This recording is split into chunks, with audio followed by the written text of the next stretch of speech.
Thank you very much, Mr. Chair.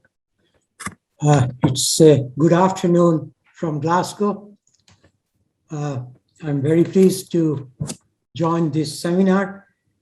And let me go straight away to my views on these issues.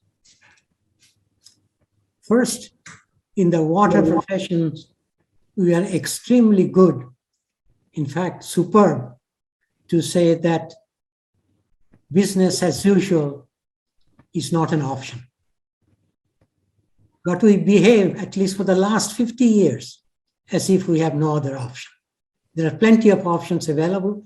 There are plenty of solutions available, but we don't discuss them. We don't look at them. In contrast, we like to stay in our watertight compartments, and we preach interdisciplinary approaches. Let me share my views and frustrations on what I see on national and international collaboration. The first fact we have to realize, no matter where you are, water, unlike any other natural resource, is a very emotional issue. You can trade anything in the world. You can trade fish, you can trade food, you can trade all types of resources. But the moment any country or any person talks about selling water to some other country, that person's political future is gone. So first thing we have to recognize that water is a very emotional issue, and that human beings, no matter what, wherever you are, whatever your religion, whatever your standard of living, you have a strong, we all have a strong emotional issue. Now that we are talking about the topic I was asked to speak about is my views on transboundary waters. I've been working on transboundary waters for 60 years now. And there are a few lessons I have learned. The number one lesson is water is not, irrespective of what we want to believe in the water profession, water is not in the political agenda. During the 60 years, my career, I've only met one prime minister, only one prime minister anywhere in the world who had interest in water right from the beginning. The rest of the world, when there is a serious drought, serious flood, water is high in the political agenda. The day the flood goes, the day the drought disappears, water disappears from the political agenda. And in water professions, we are expert at saying water is in the political agenda. And I submit to you, water is not in the political agenda or anywhere in the world for any politicians for a sustained period of time. The only person who had water in the political agenda right from his beginning of prime ministership, for about 30 years he was the prime minister, was Lee Kuan Yew, Prime Minister of Singapore. When he became the Prime Minister, he realized that water is an existential issue. And if Singapore does not look after its water, its economic development, its social development, its political development is in serious doubt. So until he left from 1965 to 1992, when he retired as a Prime Minister, he had three persons in his office who looked at water and any policy that came from finance policy, industrial policy, any policy, these three people had to give a clearance from the lens of water. If they said no, that policy, no matter who pushed it, how powerful that is, that would not go. And so you see in Singapore, 1965, its water management, when Lee Kuan Yew took over, was as bad or as good as Delhi or Cairo. Within 10 to 15 years, Singapore's water management became the best in the world, and now unquestionably one of the very best in the world. So in area of transboundary waters, then first we have to recognize that water is not in the political agenda. And if you want the transboundary water solutions, first we have to recognize, the water profession has recognized that water is a minor issue in the political agenda, except for a few countries, very few countries. When we talk about the transnational water, it depends on how the two countries have relations. If they have good relations, it extends to all fields, including water.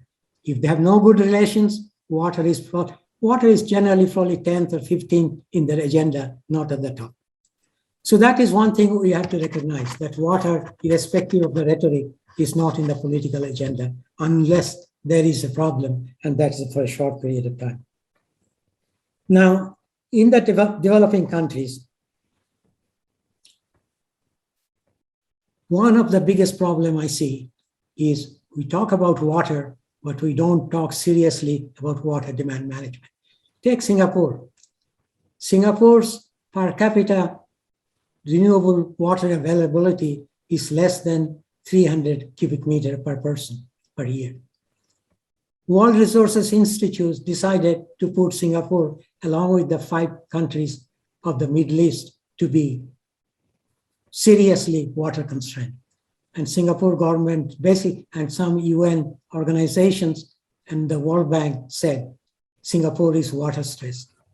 And the Singapore government took them head on and said, this is absolute rubbish. How much water per capita one has is irrelevant. What is relevant is how well we are managing water. Water, unlike any other resource, can be used, treated, reused, and the process goes again. And with good management, this continues. So Singapore, for example, uses water. Once the water is used, it is treated, sewage water is treated, everything is treated and reused.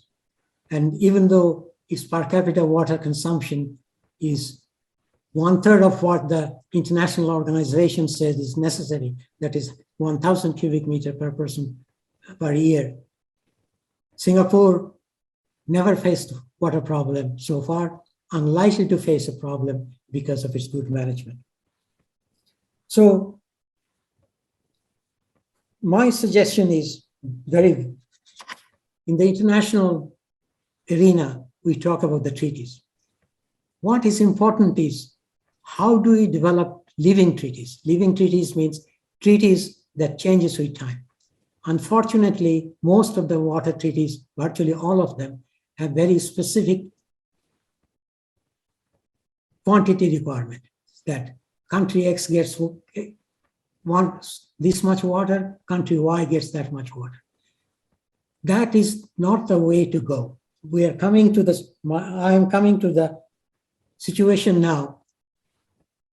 It is not enough to divide water, but to look at how we are managing the water demand in each country. The water demand is very flexible. We have now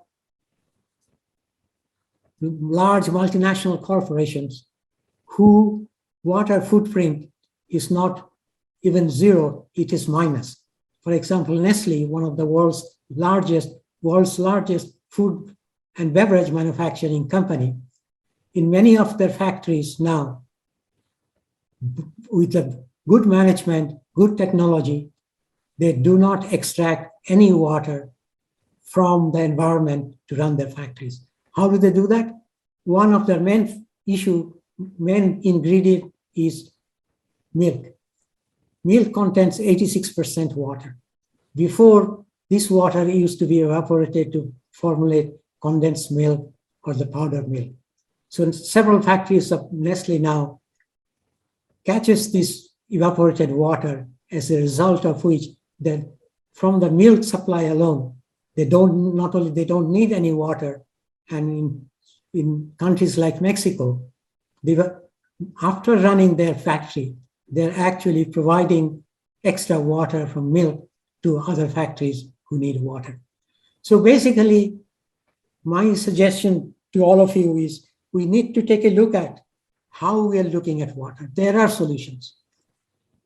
Agriculture, if we look at China, for example, China has reduced its agricultural consumption by about 20% during the last 15 years, and the plan is to reduce it by another 20% by 2030 without sacrificing, in fact, yield, in fact, increasing the yield in the process. So the fact, how do they do that? That's another question. And we need to learn from people from the countries which are now in the forefront. And unfortunately, in the water field, some of the things we are talking about, we don't talk about the success. Let me just give you one example. If you ask me which city in the developing world has the best urban water management practices in the world, I'll bet not one of you will be able to find that. In fact, Phnom Penh, the capital of Cambodia, which in 1993 was in a mess, now has the best urban water management, not only in the developing world, but Phnom Penh's water management is better than London, better than Los Angeles, and better than Paris. It is not, water management is not a rocket science. There are few items to do, and if you do that, there is plenty of water, not only for now, but also for 2050 or 2100, when the world population will be significantly higher, economic development will be higher. But what we in water professions we are doing is we are all saying the world is facing a water crisis. My thesis after 60 years of work, no, the world is not facing a water crisis. What it is facing is a water management crisis. How do we manage water? With Singapore, with about 300 cubic meters of per capita renewable water supply availability, not a single person feels any water shortages. And if Singapore can do it, there's absolutely no reason why Egypt cannot do it. Other arid countries cannot do that, or the significantly arid countries of Middle East, which have a better per capita availability than Singapore, cannot do it. So my thesis is this: we have the solutions, but we are not looking at the right solutions. With that, I'll give the floor back to our moderator. Thank you. Thank you very much, Professor, for that insight.